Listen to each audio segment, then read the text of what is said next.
Well, Prime Minister Modi will open the debate on the 150th anniversary of the Vande Mataram today. And the Prime Minister had launched a sharp attack on the Congress, accusing it of cutting the hymn back in 1937, stripping its essence and sowing the early seeds of division. Those are the claims. The Congress, though, hit back just as hard, saying the Prime Minister is distorting history, insisting the edit was done on Tagore's advice and reminding the BJP that it never led the freedom struggle. And as leaders clash, the House braces for quite the political showdown, with Mr. Modi, Mr. Rajnath Singh, Priyanka Gandhi Vadra, Gaurav Gogoi and Dipinder Hooda, among others, taking positions. At the heart of it is a song with deep roots, written by Bankim Chandra Chattopadhyay in the 1870s, first sung by Tagore in 1896, and carried as an emotional war cry through India's freedom movement.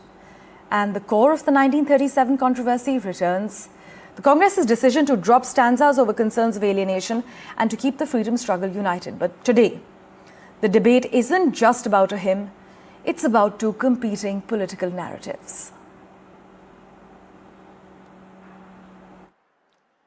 Vande Mataram एक शब्द, एक मंत्र है, एक ऊर्जा है, एक स्वप्न है, एक संकल्प है। वंदे मातरम ये एक शब्द मां भारती की साधना है, मां भारती की आराधना है।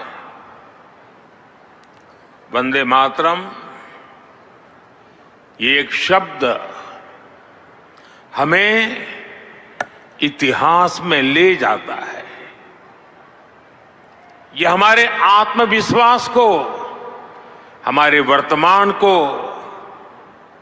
आत्मविश्वास से भर देता है।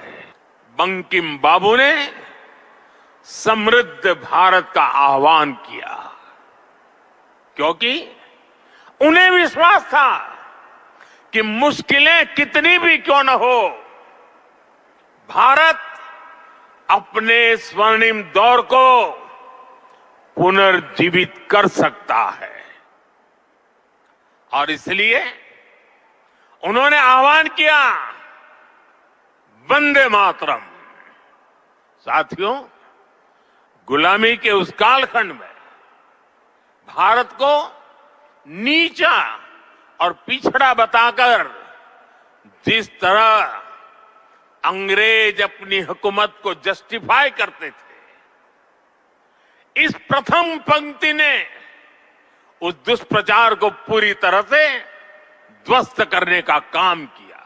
आजादी की लड़ाई में वंदे मातरम की भावना ने पूरे राष्ट्र को प्रकाशित किया था, लेकिन दुर्भाग्य से 1937 में वंदे मातरम के महत्वपूर्ण पदों को, उसकी आत्मा के एक हिस्से को अलग कर दिया गया था।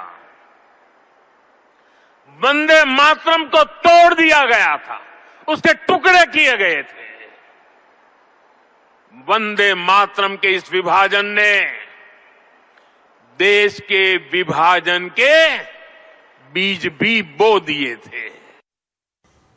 Let us see how the discussion is going to be, because BJP, RSS combined is trying to use everything in order to promote their agenda, and they think they are the nationalists, others are not, but we know the history of our country, and the Vande Mataram is also, they try to use it to establish their presence and rewrite the history and redefine Indian nationhood. And we will participate in the debate. We will, our party will straight away answer to the BJP RSS combined. देखिए, हमारा जो base है ना, वो वंदे मातरम के ऊपर आधारित है। आप देखे होंगे हमारे सेवा दल कोई भी कार्यक्रम जब हम शुरू करते हैं तो वंदे मातरम से ही शुरू होता है। तो हम आज से नहीं, देश आज़ाद कराएं हम। उस समय से हम लोगों ने वंदे मातरम का श्रेय दिया है, इस विचारधारा पर चला है।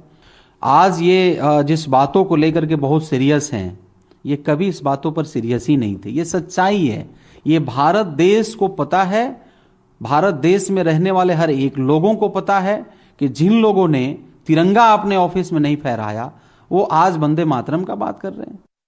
सदन में कल इस पर चर्चा होगी और सभी विपक्षी नेताओं को भी इसमें बोलने का अवसर मिलेगा।